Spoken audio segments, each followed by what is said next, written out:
नमस्कार दोस्तों, स्वागत है आपका हमारे चैनल अरावली पाठशाला पर, जहां मैं गणेश सोलंकी आपके लिए लेकर आया हूं कक्षा 10th की मोस्ट इंपॉर्टेंट क्वेश्चन की सीरीज, जिसके अंदर हमने चैप्टर 1, 2, 3, 4 तथा 5 का संपूर्ण अध्ययन कर लिया था। आज की इस क्लास के अंदर हम चैप्टर नंबर 6 त्रिभुज का अध्ययन करने वाले हैं। उससे पहले अगर आप हमारे चैनल पर नए हैं तो हमारे चैनल अरावली पाठशाला को तुरंत जाके सब्सक्राइब कर देना है, हमारे वीडियोस को अधिक से अधिक लाइक करना है, अधिक से अधिक शेयर करना है। अब अपनी ये जो सीरीज चल रही है, इसके अंदर हम क्या कर रहे हैं कि जो भी अपने बोर्ड एग्जाम में सवाल आने वाले हैं उनका पैटर्न किस प्रकार से होगा, अपने इस चैप्टर में से किस प्रकार के प्रश्न बन सकते हैं, कौन से अपने इंपॉर्टेंट क्वेश्चन हैं, कौन से सवाल ऐसे हैं जिनकी हमें ज़्यादा प्रिपरेशन नहीं करनी है, किन सवाल पर हमें ज़्यादा फोकस करना है, किन को हमें स्किप करना है। तो उसके हिसाब से ही हमको पूरा का पूरा चैप्टर तैयार करना है। वहाँ से कितने नंबर के प्रश्न आ सकते हैं, कौन सा सवाल कितने नंबर का बनेगा, हमें किस टाइप के प्रश्न पढ़ने हैं, उन सभी की आज हम विस्तार से चर्चा करने वाले हैं। तो चलो स्टार्ट करते हैं अपने चैप्टर नंबर 6 त्रिभुज।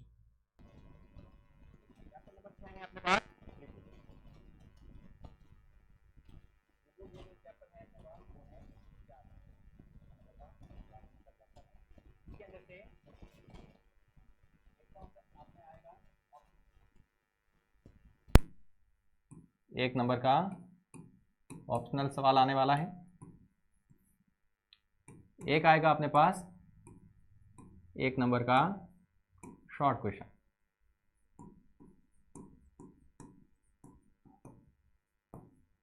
और एक आएगा 2 नंबर का क्वेश्चन। अब देख कहां से किस किस प्रकार के सवाल बन सकते हैं। अपने जो ऑप्शनल सवाल हैं इसका सीधा संबंध होगा त्रिभुजों की समरूपता से। त्रिभुजों की समरूपता या फिर कहे तो केवल समरूपता।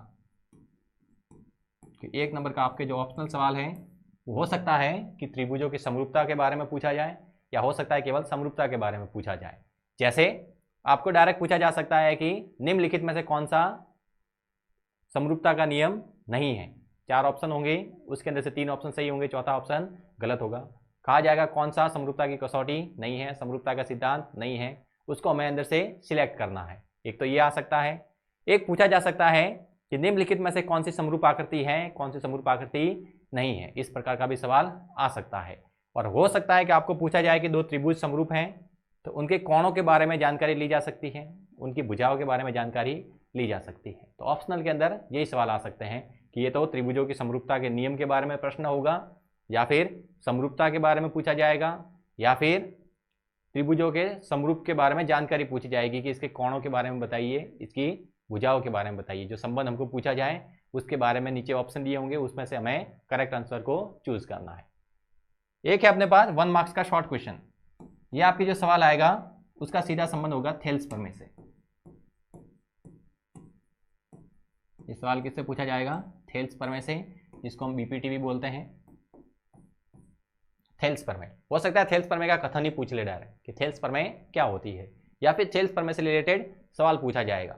अब थेल्स प्रमेय का कथन, तो वो कथन हमें याद रखना है कि थेल्स प्रमेय के अंदर कहा क्या गया था। थेल्स प्रमेय में कहता है कि किसी त्रिभुज की एक भुजा के समांतर, किसी त्रिभुज की एक भुजा के समांतर अगर हम कोई रेखा खींचते हैं तथा वह रेखा त्रिभुज की शेष अन्य 2 भुजाओं को प्रतिच्छेद करती है, तो वह उनको एक ही अनुपात में प्रतिच्छेद करेगी। जिस अनुपात में उसने प्रतिच्छेद किया है वो दोनों के लिए समान रहेगा। मतलब त्रिभुज की एक भुजा के समांतर हम जो रेखा खींचते हैं वो शेष 2 भुजाओं को एक ही अनुपात में विभाजित करती है। ये होता है थेल्स प्रमेय का कथन। तो हमें इसके आधार पर इस सवाल भी करने हैं और इस कथन को भी याद रखना है। हो सकता है आपको डायरेक्ट कथन ही पूछ लिया जाए, तो कथन याद रखना है और थेल्स प्रमेय से सवाल किस प्रकार से करने हैं वो याद रखना है। 2 नंबर का क्वेश्चन, इसके अंदर हमें वो सवाल तैयार करने हैं जो अपने लगभग हाफ या उससे थोड़ा ज़्यादा उससे सवाल कंप्लीट हो जाए। ऐसे सवाल हमें तैयार करने की आवश्यकता नहीं है जो पेज या उससे अधिक के हो। मतलब लेंदी सवाल बिल्कुल भी तैयार नहीं करना है। जो शॉर्ट क्वेश्चन है उनको ही तैयार करना है। डायरेक्ट जिसके अंदर कॉन्सेप्ट लगता है और सवाल हल हो जाता है, वही वाले सवाल अपने को हल करने हैं। इसके अलावा कोई लेंदी सवाल बेवजह टाइम वेस्ट करने की जरूरत नहीं है उनके अंदर। सिंपली आपके पास 2 नंबर का जो सवाल आएगा वो सरल आएगा, कोई भी हार्ड क्वेश्चन आने वाला नहीं है। आपको ध्यान रखना है जितने भी मीडियन वाले सवाल हैं,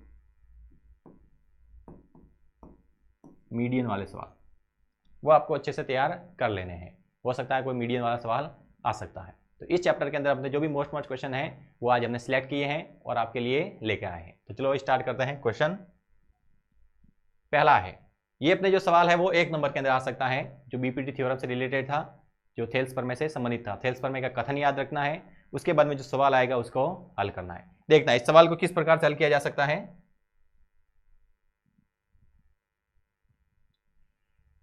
दो डायग्राम दिए हैं, दोनों डायग्राम अलग अलग हैं, दो अलग सवाल हैं। इसके अंदर कहा गया है कि ईसी का मान निकालना है, मतलब ये भुजा कितनी होगी वो हमें बताना है। इस ईसी की वैल्यू अपने को कैलकुलेट करनी है। कहा गया है ये 1.5 है, ये 3 है, ये 1 है, तो ये कितना होगा। देखना त्रिभुज की एक भुजा है बीसी, उसके समांतर एक रेखा खींची हमने डीई, वो डीई ए बी और एसी को एक ही अनुपात में विभाजित करेगी। तो यहां से हम क्या लिख सकते हैं, यहां से लिख सकते हैं एक ही अनुपात में विभाजित करेगी। तो थेल्स प्रमेय से क्या लिखा जा सकता है,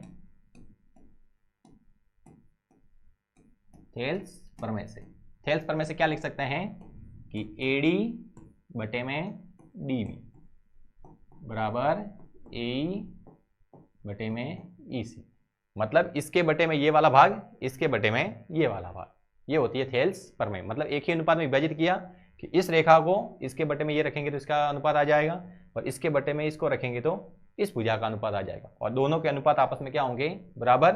अब इन टुकड़ों के हमें वैल्यू दी गई है तो वो वैल्यू पुट कर देनी है। एडी का मान है 1.5, डीबी का मान है 3, ए की वैल्यू है 1 और ईसी की वैल्यू अपने को कैलकुलेट करनी है।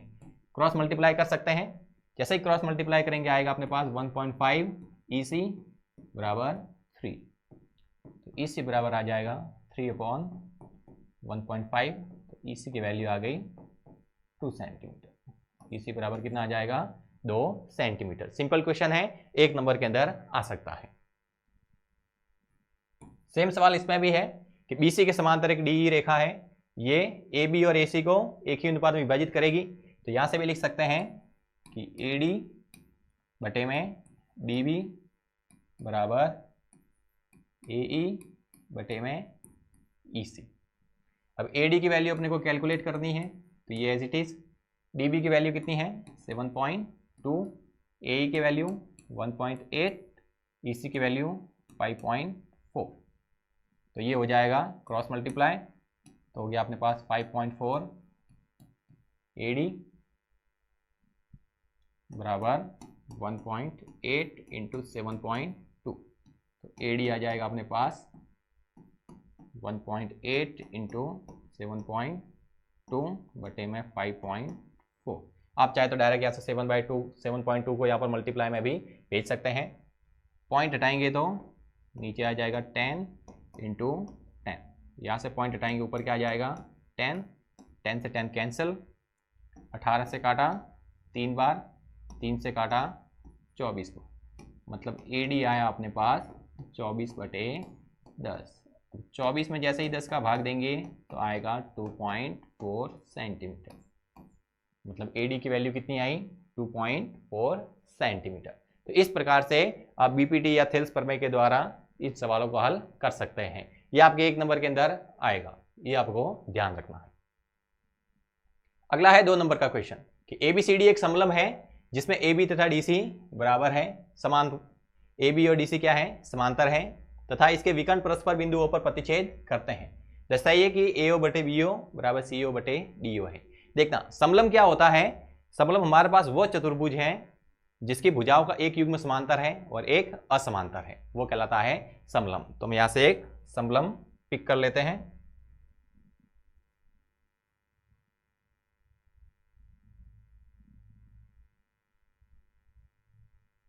ये अपने पास एक समलंब हो गया। का इसके जो विकर्ण हैं वो परस्पर वो बिंदु पर प्रतिच्छेद करते हैं, और इसका नाम है हमारे पास ABCD, ABC और D। इसके विकर्ण परस्पर वो बिंदु पर प्रतिच्छेद करते हैं।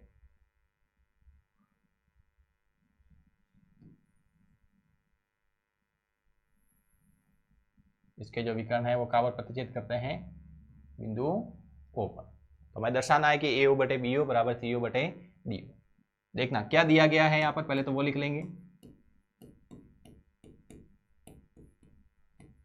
दिया गया है समलंब ABCD, समलंब ABCD,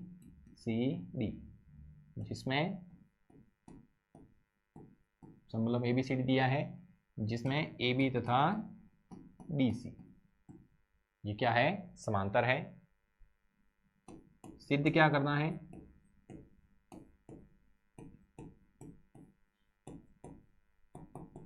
सिद्ध करना है कि AO बटे BO बराबर CO बटे DO।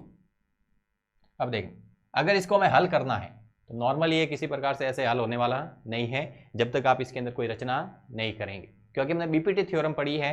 तो मतलब एक भुजा के समांतर हमें दूसरी रेखा खींचनी पड़ेगी। देखते तो यहाँ पर अपने पास त्रिभुज बने हुए हैं और त्रिभुज में एक भुजा समांतर है, तो इसके यहाँ पर समांतर दूसरी रेखा खींच सकते हैं। अब ये दोनों अलग अलग जगह पर समांतर दी हुई है, किसी एक त्रिभुज का भाग नहीं है। अगर दोनों एक त्रिभुज का भाग होते तो हमें कोई रचना करने की आवश्यकता नहीं पड़ती। ये दोनों अलग अलग त्रिभुजों के भाग हैं। तो यहाँ पर हम क्या करते हैं, रचना के रूप में यहाँ से एक रेखा खींचते हैं, इसको हम यहाँ पर E नाम दे सकते हैं। तो हमने क्या किया कि जो OE है वो AB के समांतर एक रेखा खींची है। अब ये AB के समांतर है और AB CD के समांतर है, तो ये हमने जो OE रेखा खींची है वो CD के समांतर भी होगी। तो रचना में क्या लिखेंगे, रचना में लिखना है कि EO समांतर AB और EO समांतर BC। कि EO है वो AB के समांतर खींची है और वही EO किसके समांतर है, BC के। ये हमने रचना की है।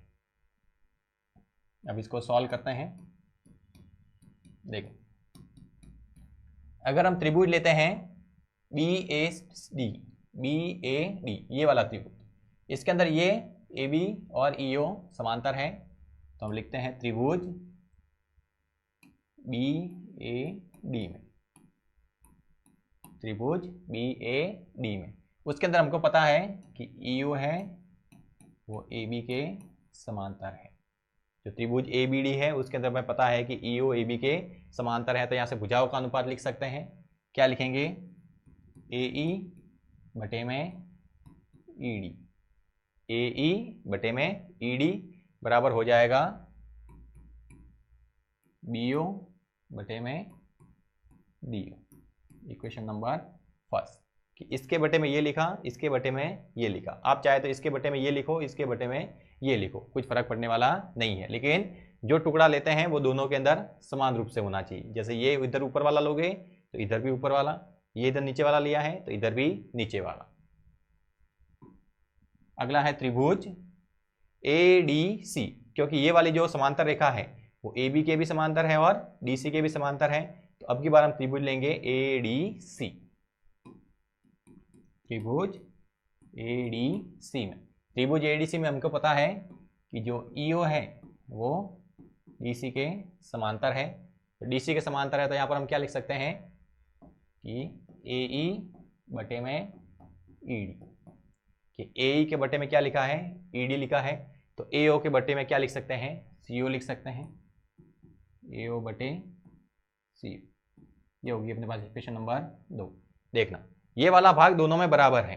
जब ये वाले भाग बराबर है तो ये दोनों भाग भी आपस में क्या हो जाएंगे, बराबर। तो लिख सकते हैं समीकरण 1 व 2 से, समीकरण 1 व 2 से क्या लिख सकते हैं, BO बटे DO बराबर AO बटे CO।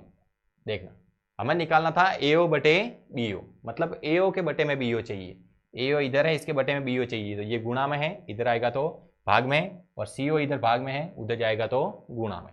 तो ये अपने पास क्या हो जाएगा, CO इधर भाग में था, उधर गया तो गुणा में, और बटे में DO। इधर ऊपर AO था और BO इधर गुणा में था, इधर आया तो भाग में। तो यहाँ से हम लिख सकते हैं AO बटे BO बराबर CO बटे DO। ये हमको सिद्ध करना था। Hence proved.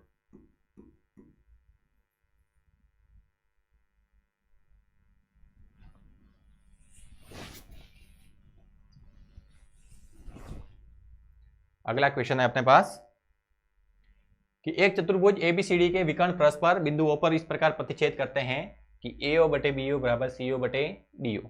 मतलब अब की बार चतुर्भुज दिया है और उसके अंदर कहा गया है कि ये अपने पास गिवन है, अब की बार उसे हमें समलम सिद्ध करना है।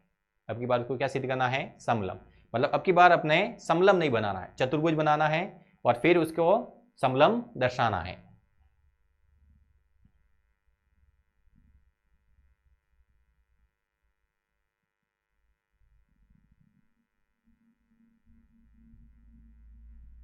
देखना अब की बार हमने क्या बनाया? चतुर्भुज, और ये चतुर्भुज का नाम क्या है?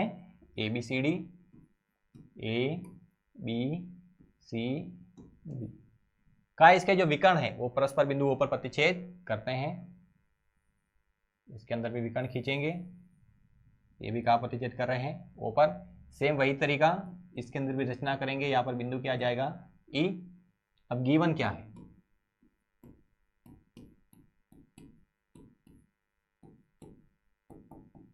दिया गया है कि जो चतुर्भुज है ABCD उसके विकर्ण O पर प्रतिच्छेद कर रहे हैं और AO बटे BO बराबर CO बटे DO है। तो दिया गया है AO बटे BO बराबर CO बटे DO, ये हमको सवाल में दिया गया है। सिद्ध क्या करना है? अब समलम है तो समलम के लिए सिद्ध करने की क्या आवश्यकता पड़ती है? जब समलम होता है तो हम कहते हैं कि भुजाओं का एक युग्म क्या है? समांतर, मतलब AB समांतर DC, ये सिद्ध करना है। चतुर्भुज समलम है अर्थात चतुर्भुज समलम है अर्थात हमें सिद्ध करना है कि AB तथा DC समांतर है। अब रचना की है हमने,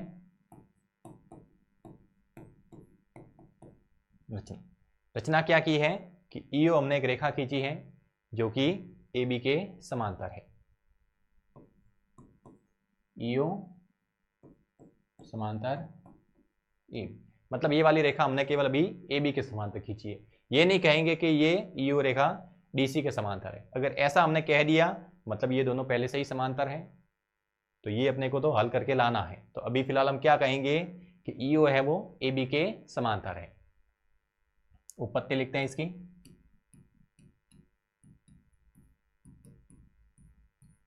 उपपत्ति, उपपत्ति में क्या लिखेंगे अपने पास? वो का वो त्रिभुज ABD, त्रिभुज ABD में, त्रिभुज ABD में, इसको चाहे तो आप समीकरण एक नाम दे सकते हैं।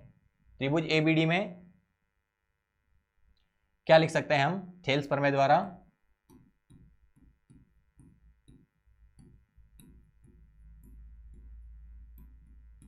त्रिभुज ABD में थेल्स प्रमेय द्वारा क्या लिख सकते हैं कि अपने जो AE बटे ED है, AE बटे ED है, इसको हम क्या लिख सकते हैं? BO बटे DO। क्या लिख सकते हैं? BO बटे DO कि अपने जो AE बटे ED है इसको क्या लिख सकते हैं? BO बटे DO, BO बटे DO लिख सकते हैं। अगर मैं यहाँ से BO बटे DO निकालना चाहूँ तो यहाँ से क्या लिख सकते हैं? AO बटे में CO बराबर BO बटे DO। देखना इसी को हमने हल किया है, BO को इधर भेजा, CO को उधर भेजा, मतलब AO बटे CO बराबर क्या आया? BO बटे DO। ये हो गया अपने पास समीकरण नंबर 2। इसको लिख सकते हैं समीकरण 1 से, समीकरण 1 से इसको हल किया तो अपने पास ये आया समीकरण नंबर 3। समीकरण 1 हमको दिया हुआ था, इसको ही हमने केवल चेंज किया है कि AO बटे BO बराबर CO बटे DO था, तो हमने यहाँ से BO बटे DO का मान निकाला। कितना आया? AO बटे CO, जो कि हमने समीकरण नंबर 3 बनाया। और त्रिभुज ABD के अंदर हमने थेल्स प्रमेय लगाई तो AE बटे ED बराबर BO बटे DO, ये आ गया अपने पास।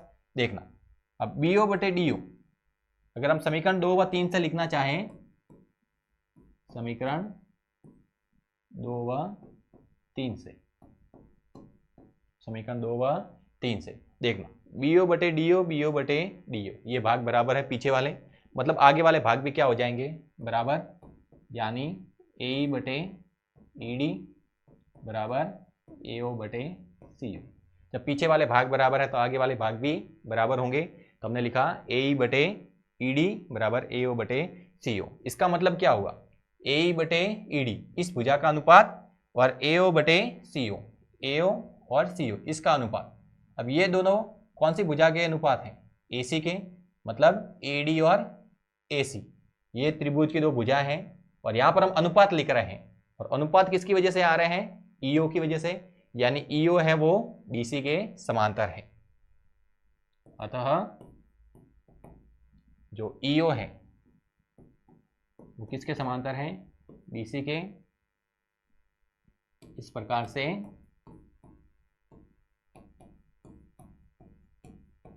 देखना, पहले हमने कहा था ईओ एबी के समांतर है, और जब इसको हमने हल किया तो हमें पता चला कि ईओ है वो डीसी के भी समांतर है। मतलब ये पहले इसके समांतर खींची थी हमने, और हल करने में पता चला कि ये इसके भी समांतर आ रही है, मतलब ए बी और डी सी ये भी आपस में क्या है, समान, कहेंगे ए बी समांतर डी सी, हेंस प्रूव। अब समांतर आ गई, इसका मतलब ये जो आकृति है वो क्या है, समलंब है। आकृति क्या है, समलंब। करना किस प्रकार से है, पहले रचना द्वारा ये समांतर रेखा खींच देनी है। ये रेखा इसके समांतर है, मतलब यहाँ से इनका और इनका अनुपात लिख सकते हैं, और सवाल में हमें ये दिया हुआ है, तो यहाँ से हमने वैल्यू लिखी एओ बटे सीओ और बीओ बटे डीओ। मतलब जो पीछे वाले भाग थे वो क्या हो गए, बराबर। जब पीछे वाले भाग बराबर है तो आगे वाले भाग भी क्या हो जाएंगे, बराबर। जैसे ही आगे वाले भाग बराबर लिखे तो यहाँ से पता चला कि जो ईओ रेखा है वो डीसी के समांतर है। पहले इसको हमने ए बी के समांतर खींचा था और हल करने पर ये इसके समांतर आ गई, मतलब ये वाली रेखा इसके भी समांतर है और इसके भी समांतर है, यानी ये दोनों भी आपस में समांतर है। जब ये दोनों आपस में समांतर है तो जो दी गई आकृति है वो क्या है, समलंब है। अगला है अपने पास कि आकृति के अंदर क्यू आर बटे क्यू एस और क्यू टी बटे पी आर तथा कोण 1 बराबर कोण 2 है। दर्शाना है कि पी क्यू एस और टी क्यू आर ये आपस में समरूप है। P Q S, P Q और एस, ये वाला पी क्यू एस समांतर T Q R, T Q R, मतलब ये छोटा वाला और ये बड़ा वाला, ये दोनों आपस में क्या है, बराबर है। अब यहां पर हमें दिया क्या गया है, दिया गया। अब गिवन क्या है हमारे पास, गिवन है हमारे पास क्यू आर बटे क्यू एस बराबर क्यू टी बटे पी आर, ये दिया है। और दिया हुआ है एंगल 1 बराबर एंगल 2, कि कोण 1 बराबर कोण 2, ये दोनों आपस में क्या दिए हैं, बराबर। सिद्ध क्या करना है,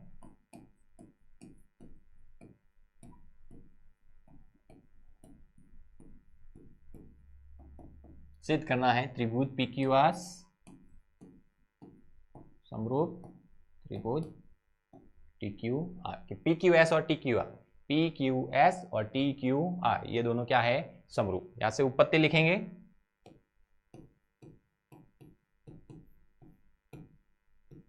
देखना अगर मैं त्रिभुज लेता हूं पी क्यू आर, कौन सा त्रिभुज, पी क्यू आर, या तो पी क्यू आर ले या फिर लिखें टी क्यू आर। दोनों त्रिभुज की अगर हम तुलना करें, या तो ये वाला या फिर बड़ा वाला, देखना यहां पर एंगल दिया हुआ है हमारे पास 1 और यहां पर एंगल दिया है 2। देखना ये 2 नंबर जो एंगल है वो हमारे पास त्रिभुज कौन सा आ रहा है, पी क्यू आर। टी को अंदर शामिल नहीं करेंगे क्योंकि यहां पर ये कोण नहीं बन रहा है, ऊपर की ओर ये कोण नहीं बन रहा है, ये कोण केवल कहां पर बन रहा है, नीचे की ओर। तो यहां पर त्रिभुज हम लेंगे पी क्यू आर, त्रिभुज पी क्यू आर। त्रिभुज पी क्यू आर में क्या लिख सकते हैं कि एंगल 1 बराबर एंगल 2, ये हमें सवाल में दिया हुआ है, जो अपने को गिवन है। कोण 1 बराबर कोण 2, 1 और 2 आपस में क्या है, बराबर है। जब किसी त्रिभुज के 2 कोण बराबर होते हैं तो उनके सामने वाली भुजाएं भी आपस में क्या होती हैं, बराबर। ऐसा हम पढ़ते हैं कि जैसे भुजा बराबर है तो उनके सामने के कोण बराबर, और कोण बराबर है तो उनके सामने की भुजाएं बराबर। अब कोण एक के सामने भुजा कौन सी है? कोण एक के सामने भुजा है अपने पास पी आर, और दो के सामने क्या है? P Q. एक के सामने तो भुजा है अपने पास पी आर और दो के सामने क्या है? P Q. तो हम क्या लिख सकते हैं? अतः पी आर बराबर पी क्यू। केवल यही सवाल के अंदर जो मेन कॉन्सेप्ट है वो यही है कि जब कोण बराबर है तो उनके सामने की भुजाएं भी क्या होगी? बराबर। तो एंगल एक के सामने त्रिभुज पी क्यू आर की कौन सी भुजा है? तो एक के सामने भुजा है पी आर और दो के सामने कौन सी भुजा है? P Q. मतलब पी आर और पी क्यू आपस में क्या हो जाएगी? बराबर। तो यहां से हम क्या लिख सकते हैं कि त्रिभुज पी क्यू एस व त्रिभुज टी क्यू आर में अगर दोनों त्रिभुजों में तुलना करें, दोनों त्रिभुजों में क्या करें? तुलना। तो हमारे पास सवाल में दिया है क्यू आर बटे क्यू एस, क्यू आर बटे क्यू एस। क्यू आर है टी क्यू आर की भुजा और क्यू एस है पी क्यू एस की भुजा। इन दोनों भुजाओं का अनुपात बराबर दिया है और बराबर में क्यू टी बटे में पी आर। क्यू टी इस बड़े वाले त्रिभुज टी क्यू आर की भुजा और बटे में लिखा था पी आर, मतलब ये वाली भुजा। अब पी आर अपने पी क्यू के बराबर आ रही है, मतलब पी आर को हटाकर क्या लिख सकते हैं? पी क्यू लिख सकते हैं। मतलब इसकी तो ये वाली भुजा और छोटे वाले की ये वाली भुजा, इनका अनुपात आपस में क्या आ रहा है? बराबर। और जो बड़ा वाला त्रिभुज है टी क्यू आर उसके अंदर कोण क्या है? एक, और जो अपने छोटा वाला त्रिभुज है पी क्यू एस, दोनों के अंदर जो कोण एक है वो उभयनिष्ठ है। तो कोण एक बराबर कोण एक, ये दोनों के अंदर क्या है? उभयनिष्ठ है। मतलब इन वाली भुजाओं का अनुपात बराबर है, ये कोण बराबर है और इन भुजाओं का अनुपात भी बराबर है। ये जो एंगल है इन दोनों भुजाओं के बीच में आ रहा है। मतलब यहां पर हम नियम लिखेंगे एस ए एस के नियमानुसार, एस ए एस के नियमानुसार जो दोनों त्रिभुज होंगे, त्रिभुज पी क्यू एस समरूप हो जाएगा त्रिभुज T Q R. Simple question है, 2 नंबर के अंदर आ सकता है। अगला है एक त्रिभुज एबीसी की भुजाएं एबी और बीसी तथा माध्यिका एडी एक अन्य त्रिभुज की भुजा पी क्यू क्यू आर तथा माध्यिका पीएम के समानुपाती है। दर्शाइए कि त्रिभुज एबीसी समरूप पी क्यू आर। देखना कहा गया है ए बी और बी सी, ए बी उसके बाद में कहा गया है B C, A B B C और माध्यिका ए डी। दूसरे त्रिभुज की भुजा पी क्यू क्यू आर और पी एम इनके समानुपाती है। दर्शाइए कि त्रिभुज एबीसी समरूप पी क्यू आर। देखना यहां से हम क्या लिख सकते हैं कि दिया हुआ है अपने पास, दिया हुआ है इन भुजाओं का अनुपात, इन भुजाओं का अनुपात और इस माध्यिका का अनुपात क्या है? बराबर है। तो यहां से हम लिख सकते हैं कि ए बी बटे में पी क्यू बराबर, दूसरा लिख सकते हैं बी सी बटे में क्यू आर और तीसरा लिख सकते हैं ए डी बटे में पी एम। ये अपने को सवाल में दिया हुआ है। सिद्ध क्या करना है?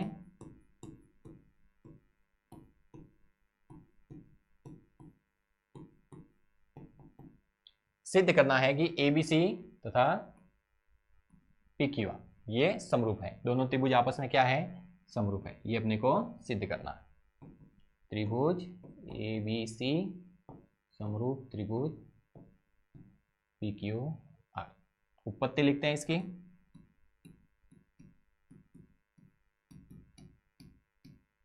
देखना अगर हम तुलना करें एबीसी और पी क्यू आर में, त्रिभुज एबीसी व त्रिभुज पी क्यू आर, इन दोनों त्रिभुजों की हम क्या करें? आपस में तुलना।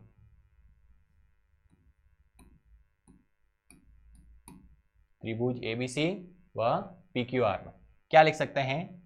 लिखा हुआ है ए बी बटे पी क्यू बराबर BC बटे में QR और लिखा हुआ है AD बटे PM।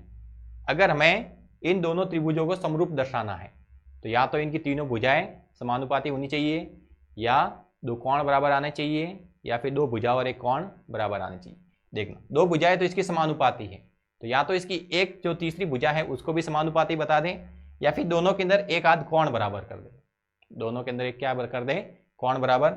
जैसे क्या हम कोण B और कोण Q, क्या इन दोनों का आपस में बराबर ला सकते हैं। जैसे अगर यहाँ पर हम इसको और हल करें तो क्या लिख सकते हैं, BC में 2 का भाग दे दें और QR में भी 2 का दे दें भाग। जो BC है इसके अंदर 2 का भाग देना है और QR है इसके अंदर भी 2 का भाग देना है। तो अपने पास क्या हो जाएगा, AB बटे PQ। अब जैसे ही BC में 2 का भाग दिया, BC तो ये पूरी भुजा थी, इसके अंदर 2 का जैसे ही भाग देंगे तो अपने पास क्या आ जाएगा, BD आ जाएगा, क्योंकि जो आधार है उसके 2 टुकड़े होते हैं माध्यिका के द्वारा। तो ये माध्यिका है, आधार के बराबर टुकड़े करेगी, तो BD और CD आपस में क्या हो जाएंगे, बराबर। तो BC के 2 टुकड़े किए तो BC का आधा टुकड़ा क्या हो जाएगा, BD, तो BC बटे 2 हो जाएगा BD। और वैसे ही QR के अगर 2 टुकड़े करेंगे तो ये QR बटे 2 क्या आ जाएगा, QM, और ये आ जाएगा AD बटे PM। अब ये तीनों अनुपात अगर हम देखें कि AB और PQ का अनुपात बराबर आ रहा है, AD और PM का अनुपात बराबर आ रहा है, और BD और QM, ये जो छोटे छोटे भाग हैं ये भी आपस में बराबर आ रहे हैं। मतलब ABD ये वाला त्रिभुज और PQM ये त्रिभुज दोनों आपस में क्या हो गए, समरूप हो गए। तो लिखेंगे SSS के नियमानुसार, SSS के नियमानुसार जो त्रिभुज ABD वो समरूप हो जाएगा त्रिभुज PQM के। ये जो दोनों छोटे छोटे त्रिभुज हैं वो आपस में क्या हो जाएंगे, समरूप। जब समरूप होते हैं तो तीनों भुजाएं समानुपाती हो जाती हैं और तीनों संगत कोण आपस में क्या हो जाते हैं, बराबर।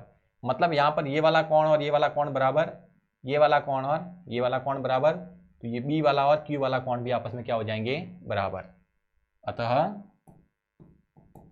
कोण B बराबर कोण Q, कोण B और कोण Q ये भी क्या आ जाएंगे आपस में बराबर। तो क्या लिखेंगे, पुनः त्रिभुज ABC व त्रिभुज PQR, ABC और PQR में वापस क्या करनी है, तुलना करनी है। तो यहाँ पर हम क्या लिख सकते हैं कि AB ये वाली भुजा और बटे में PQ इनका अनुपात बराबर है, बराबर BC बटे QR, BC बटे QR, इन दो भुजाओं का अनुपात बराबर है। और B बराबर Q, कोण B बराबर कोण Q। देखना, ये वाली भुजा ये कोण और ये वाली भुजा, ये वाली भुजा ये कोण और ये वाली भुजा, मतलब SAS के नियमानुसार, SAS के नियम से जो त्रिभुज ABC है वो और त्रिभुज PQ ये दोनों आपस में क्या हो जाएंगे, समरूप। इन दोनों त्रिभुजों को हम क्या कहेंगे, समरूप कहेंगे। देखना, इनको समरूप सिद्ध करने के लिए हमने क्या किया कि जो हमें जानकारी सवाल में दी थी उसी का उपयोग किया है। कहा गया AB बटे PQ बराबर BC बटे QR और AD बटे PM, ये सवाल में दिया हुआ है। हमें दोनों को समरूप सिद्ध करना है। दो भुजाएं तो समानुपाती दी है, या तो एक एंगल निकाल दो या भुजा निकाल दो। हमने एंगल निकालने का डिसाइड किया, तो B और Q को हमें आपस में बराबर लाना है। उसके लिए हमने इन छोटे छोटे त्रिभुजों को आपस में समरूप सिद्ध किया। क्या किया, BC के अंदर 2 का भाग दिया तो BD आ गया, और QR के अंदर 2 का भाग दिया तो QM आ गया। इन छोटे त्रिभुजों की तीनों भुजाएं समानुपाती हो गई, दोनों समरूप हो गए, तो इनके जो संगत कोण होंगे वो भी आपस में क्या आ जाएंगे, बराबर। तो B और Q आपस में क्या आ गए, बराबर। ये भुजा समानुपाती, ये कोण बराबर, ये भुजा भी समानुपाती, मतलब दोनों त्रिभुज आपस में क्या हो गए, समरूप। यही सिद्ध करना था हमें।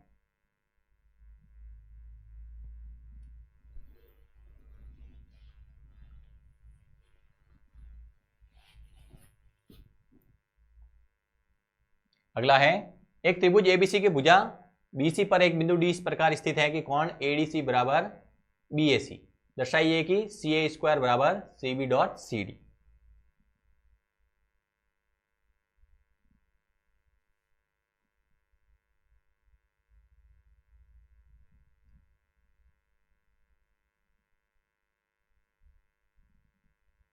त्रिभुज ABC की भुजा BC पर एक बिंदु D इस प्रकार स्थित है कि कोण ADC और BAC आपस में बराबर हो जाते हैं।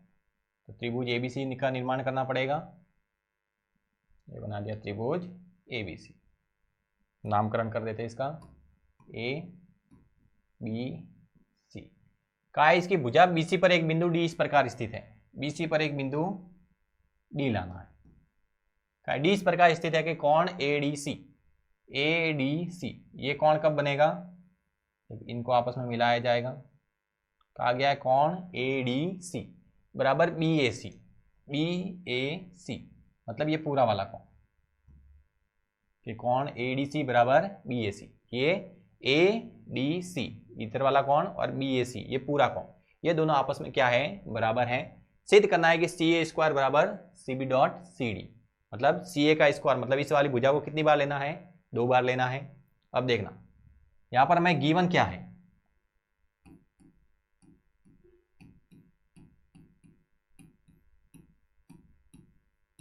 यहां पर हमारे पास दिया हुआ है कि कोण ADC बराबर कोण BAC, ये दोनों आपस में बराबर है।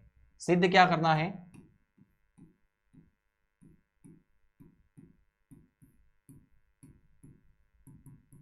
सिद्ध करना है कि CA² बराबर CB डॉट C। अब इसकी उत्पत्ति लिखेंगे। क्या लिखनी है? उत्पत्ति। देखना CA का स्क्वायर चाहिए, मतलब CA वाली भुजा हमारे पास 2 बार आनी चाहिए। CA वाली भुजा कितनी बार आनी चाहिए? 2 बार आनी चाहिए। साथ में है CB और CD। CB कहाँ पर है? बड़े वाले त्रिभुज में है। CD का है छोटे वाले त्रिभुज में। अब CA वाली जो भुजा है बड़े में भी आ रही है, इस छोटे वाले त्रिभुज में भी आ रही है। मतलब हमें जो तुलना करनी है वो एक तो तुलना करनी है इस छोटे वाले की और एक तुलना करनी है इस पूरे बड़े वाले की। इन दोनों त्रिभुजों को हमें आपस में क्या दर्शाना है? समरूप दर्शाना है।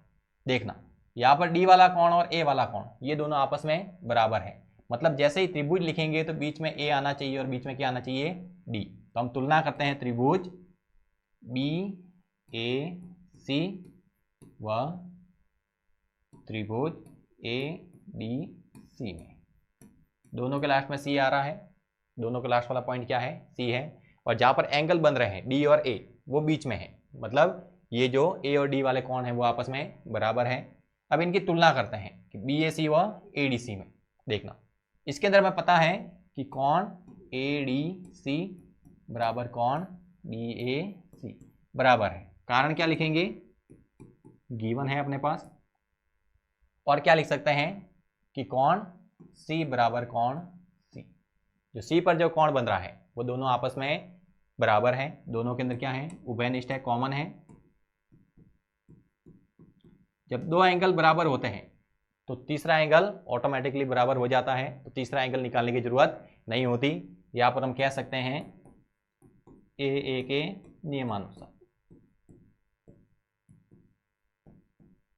AA के नियमानुसार जो दोनों त्रिभुज होंगे, त्रिभुज BAC समरूप होगा त्रिभुज ADC के। BAC और ADC आपस में क्या हो जाएंगे? बराबर। देखना ये समरूप है, मतलब कोण B है वो कोण A के बराबर हो जाएगा, कोण A है वो D के बराबर हो जाएगा। उसके बाद में जो कोण C है वो हो जाएगा कोण C के बराबर। ये दोनों हमने समरूप सिद्ध कर दिए हैं कि A है वो किसके बराबर आना चाहिए? D के बराबर, और B है वो किसके बराबर आना चाहिए? A के बराबर। मतलब B और A बराबर हैं, A और D बराबर हैं, और दोनों के अंदर उभयनिष्ठ क्या है? C। अब यहाँ से भुजाओं का अनुपात लिखेंगे तो वो भी इसी क्रम में लिखा जाएगा, जैसे BA बटे AD, AC बटे DC और BC बटे AC। अब हमें क्या क्या चाहिए? एक तो चाहिए CA या फिर AC, मतलब एक तो हमें ये चाहिए पीछे वाला, तो क्या लिख सकते हैं? CA बटे में CD। पीछे वाले दो भाग लिए हैं, इसके भी पीछे वाले दो भाग CA और CD। उसके बाद में हमें क्या चाहिए, CB और CD। CB चाहिए, CB कहाँ पर लिखा हुआ है, CB लिखा हुआ है ये, मतलब पहले वाला और लास्ट वाला, इसके भी पहले वाला और लास्ट वाला। क्या हो जाएगा, CB और बटे में क्या आ जाएगा, यहाँ से लिखेंगे CA। इनका क्रॉस मल्टीप्लाई कर सकते हैं तो हो जाएगा अपने पास CA का स्क्वायर बराबर CB डॉट CD। यही अपने को सिद्ध करना, हेंस प्रूव। सिंपल क्वेश्चन है, 2 नंबर के अंदर आ सकता है। अगला है, एक त्रिभुज ABC की भुजाएं AB और AC तथा माध्यिका AD एक अन्य त्रिभुज की भुजाओं PQ और PR तथा माध्यिका PM के क्रमशः समानुपाती है। दर्शाइए कि त्रिभुज ABC और PQR समरूप हैं। 2 त्रिभुज बनाने हैं हमें।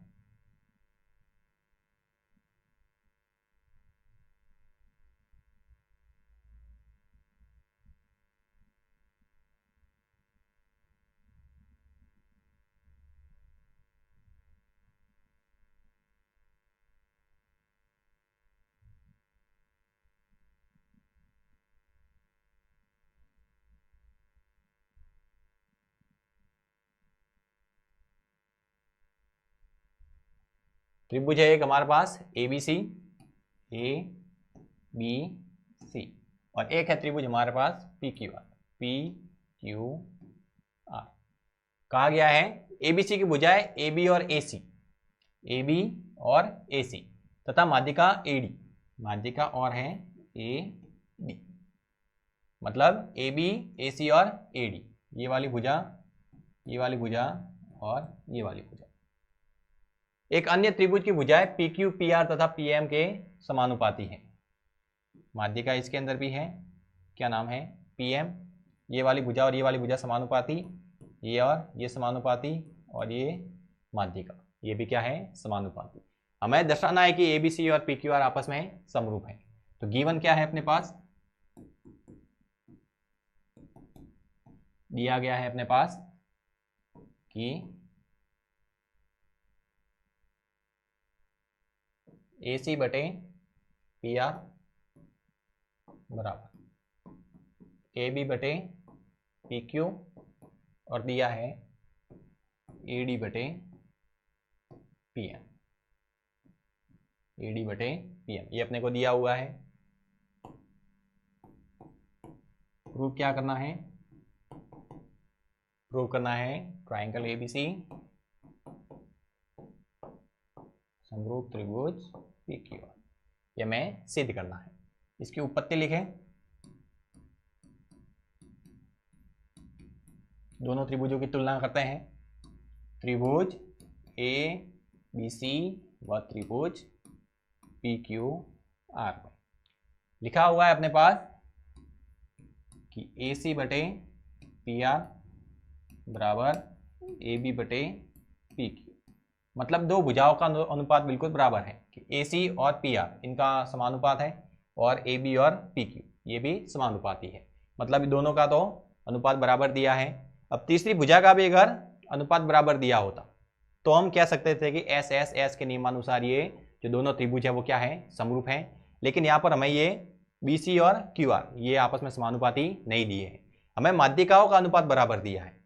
अब ध्यान रखना यहाँ पर कि जब माध्यिकाएं समानुपाती होती हैं, माध्यिकाएं कैसी होती हैं, समानुपाती, तो माध्यिका जिस आधार को विभाजित करती है वो आधार भी क्या होते हैं, दोनों समानुपाती। इस गुण को ध्यान रखना है। अगर ये गुण याद रखते हैं तो सवाल शॉर्ट में हो जाएगा, अगर गुण पता नहीं है तो सवाल बहुत ज़्यादा लेंदी हो जाता है। तो यहाँ से हम लिख सकते हैं कि जब माध्यिकाएं समानुपाती होती है तब उनके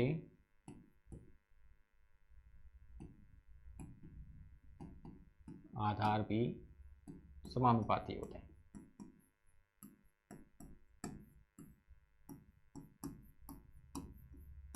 आधार पे क्या होते हैं, समानुपाती। मतलब क्या लिख सकते हैं कि AD/PM बराबर हो जाएगा BC/QR, लिख सकते हैं। तो ये हमने लिखा समीकरण 1, ये लिखा समीकरण 2। समीकरण 1 व 2 से, समीकरण 1 और 2 से क्या लिख सकते हैं, हो जाएगा हमारे पास, चाहे तो यहाँ पर बराबर में AD/PM भी लिख सकते हैं।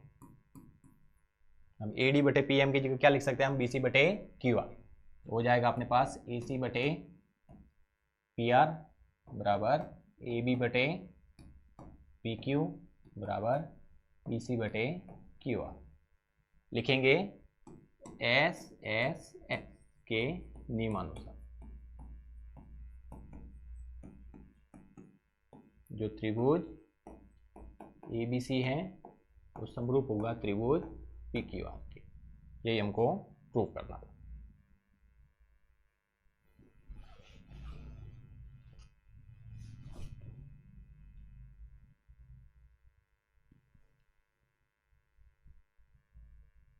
अगला सवाल है हमारे पास कि लंबाई 6 मीटर वाले एक ऊर्ध्वाधर स्तंभ की भूमि पर छाया की लंबाई 4 मीटर है, जबकि उसी समय एक मीनार की छाया की लंबाई 28 मीटर है। मीनार की ऊंचाई ज्ञात करते हैं।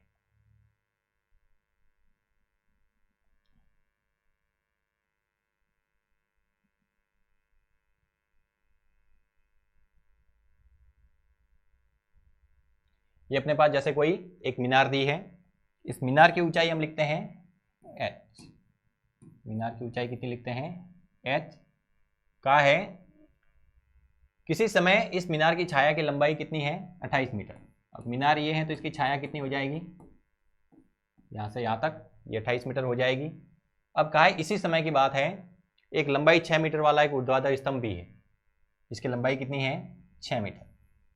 तो यहाँ पर हमने एक स्तंभ खड़ा कर दिया, पोल खड़ा कर दिया, इसकी लंबाई कितनी है, 6 मीटर, और भूमि पर इसकी छाया की लंबाई है 4 मीटर। मतलब यहाँ से यहाँ तक ये कितना है, 4 मीटर। हमें मीनार की ऊंचाई ज्ञात करनी है। इस मीनार की ऊंचाई जो h की वैल्यू है वो हमें कैलकुलेट करनी है। अगर यहाँ पर हम मान रखें A B C और इसको नाम देते हैं D, इसको नाम क्या दिया, B। अब दोनों त्रिभुज देखना, ये भी समकोण है, ये भी समकोण है, तो RHS के नियम से दोनों त्रिभुज क्या हो जाएंगे, समरूप हो जाएंगे, क्योंकि समकोण त्रिभुज आपस में हमेशा क्या होते हैं, समरूप होते हैं। तो इनकी भुजाओं का अनुपात लिख सकते हैं। यहाँ पर हम लिखेंगे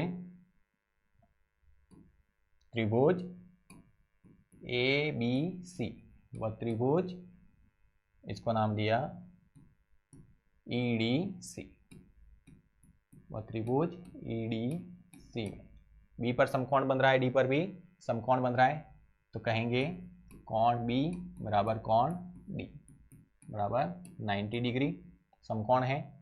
उसके बाद में कहेंगे कोण C बराबर कोण C, उभयनिष्ठ भी कह सकते हैं, और दोनों के लिए ये उन्नयन कोण है, उभयनिष्ठ कहें या फिर उभयनिष्ठ उन्नयन कोण।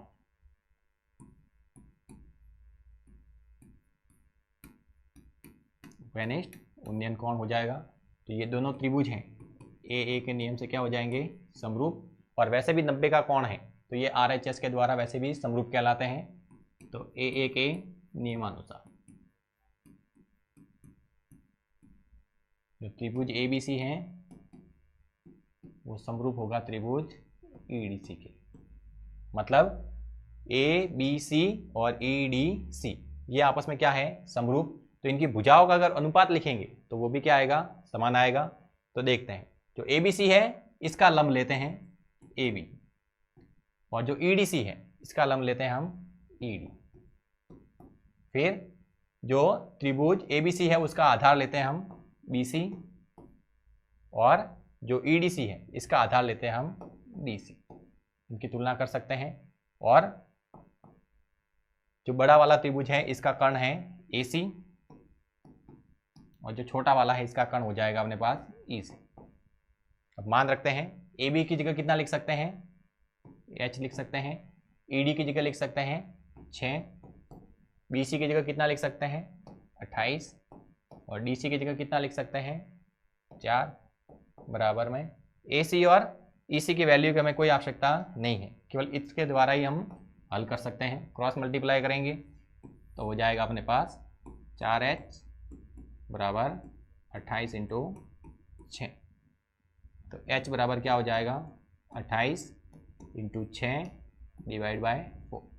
4 से काटा 7 बार तो 7 गुणा 6 कितना आया 42।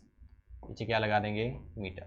मतलब जो मीनार है उसकी ऊंचाई अपने पास कितनी आई 42 मीटर। अगला है AD और PM त्रिभुजों ABC और PQR की क्रमशः माध्यिका है, जबकि ABC और PQR ये आपस में हमें क्या दिए हैं समरूप दिए हैं। सिद्ध करना है कि AB बटे PQ बराबर AD बटे PM। हमने कहा था जो माध्यिका वाले सवाल हैं वो सारे के सारे इंपॉर्टेंट हैं, हमें उन सवालों पर ज्यादा फोकस रखना है।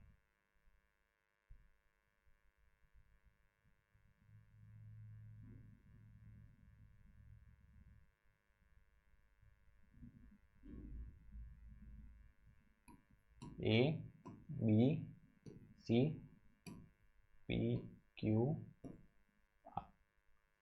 कहा गया है कि AD और PM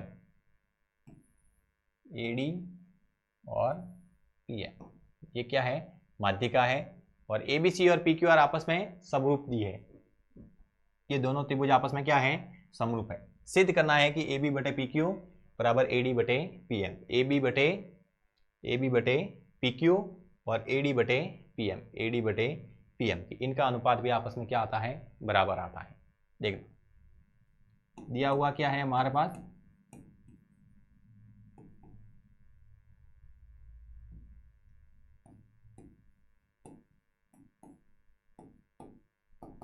दिया हुआ है हमारे पास कि त्रिभुज ABC समरूप त्रिभुज PQR। ABC और PQR समरूप है, इसका मतलब समरूप है मतलब इनकी ये वाली भुजा ये समानुपाती, ये भुजा समानुपाती, और ये जो आधार है वो भी क्या है समानुपाती है। इसके साथ में जो कोण है वो भी आपस में क्या है बराबर है। कोण B बराबर Q, कोण C बराबर R, और यहाँ पर ये A वाला कोण है वो P के बराबर हो जाएगा। सिद्ध क्या करना है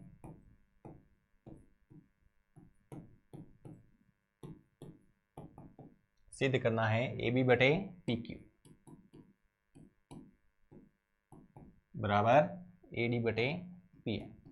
तो पहले तो देख लेना है कि ये जो चारों अवयव हैं वो कहाँ पर स्थित है। AB और PQ, AB PQ स्थित है अपने पास AD और PM, AD PM। मतलब ये वाले जो चारों भाग हैं वो इन छोटे छोटे त्रिभुजों के अंदर ही स्थित हैं। मतलब क्या हम इन दोनों त्रिभुजों को समरूप सिद्ध कर सकते हैं। अगर समरूप सिद्ध कर दिया तो हम इनका अनुपात भी लिख सकते हैं। उत्पत्ति लिखेंगे यहां से। उत्पत्ति में हम छोटे छोटे त्रिभुजों की क्या कर रहे हैं तुलना। त्रिभुज ABD व त्रिभुज PQM। देखना क्रम ध्यान रखना है ABD तो PQM, ABD व PQM इनकी तुलना करें तो यहां पर एक तो भुजा का अनुपात बराबर दिया है, भुजा का अनुपात बराबर दिया है, ये वाला हमारे पास कोण बराबर दिया है। दोनों के कोण क्या है बराबर है। एक तो हमारे पास दिया हुआ है AB बटे में PQ बराबर BC बटे QR, ये भी लिख सकते हैं क्योंकि समरूप है मतलब तीनों भुजाएं समानुपाती हैं। तो AB बटे PQ लिखा और BC बटे क्या लिख रहे हैं QR लिख सकते हैं। हमने कहा AB बटे PQ बराबर BC बटे 2 और अपॉन में QR बटे 2। जो आधार थे इसके अंदर हमने 2 का क्या दे दिया भाग। जैसे ही 2 का भाग देंगे तो ये माध्यिका थी आधार के बराबर 2 टुकड़े करती है। तो यहाँ से अपने पास हो जाएगा AB बटे PQ। अब BC में 2 का भाग दिया तो आ गया अपने पास BD, और QR में 2 का भाग दिया तो आ गया QM। मतलब ये वाली भुजा और ये वाली भुजा और ये इनका अनुपात आ गया बराबर और कोण बी बराबर कोण क्यू, ये आपस में बराबर हो जाएगा। कोण बी बराबर लिखेंगे कोण क्यू, कारण कि त्रिभुज ABC और त्रिभुज PQR ये दोनों क्या है, समरूप है। तो कोण B बराबर कोण Q हो जाएगा। तो जो ABD और PQM ये दोनों त्रिभुज आपस में समरूप कहलाएंगे। नियम क्या कहोगे, SAS के नियमानुसार, SAS के नियमानुसार जो त्रिभुज ABD समरूप त्रिभुज PQM, दोनों त्रिभुज आपस में क्या आ गए हैं, समरूप आ गए हैं। मतलब यहां से हम भुजाओं का अनुपात लिख सकते हैं। भुजाओं का अनुपात क्या लिखोगे, AB बटे PQ, AB बटे PQ, BD बटे QM, BD बटे QM, और क्या लिख सकते हैं, AD बटे PM, AD बटे PM। देखना हमें क्या चाहिए था, AB बटे PQ और AD बटे PM। तो यहाँ से क्या लिख सकते हैं, AB बटे PQ बराबर AD बटे PM। Hence prove. अगर आपको त्रिभुज सिलेक्ट करना आता है तो आप किसी भी प्रकार का सवाल कर सकते हैं। तो ध्यान रखना है कौन कौन से अवयव है, कहाँ कहाँ पर स्थित है, उनकी स्थिति देख लेनी है और उसी स्थिति के आधार पर हमें त्रिभुज का चुनाव करना है। हमें आशा है आपको ये क्लास पसंद आई होगी। तो इसको अधिक से अधिक लाइक करना है, अधिक से अधिक शेयर करना है। हमारे चैनल अरावली पाठशाला को भी सब्सक्राइब करना है और इस क्लास को अधिक से अधिक आपके दोस्तों के साथ में शेयर कीजिएगा, क्योंकि कुछ ही दिनों में अपनी बोर्ड की एग्जाम इसमें आने वाली है, जिसके अंदर जो छठा चैप्टर है त्रिभुज, उससे संबंधित जो इंपॉर्टेंट क्वेश्चन है वो हमने हल किए हैं। तो यही सवाल है लगभग बोर्ड एग्जाम में आएंगे। तो ये क्लास उन सभी तक पहुंचनी चाहिए जो 10th बोर्ड की तैयारी कर रहे हैं। तो इसके साथ ही आज की अपनी क्लास यहीं पर समाप्त होती है। धन्यवाद।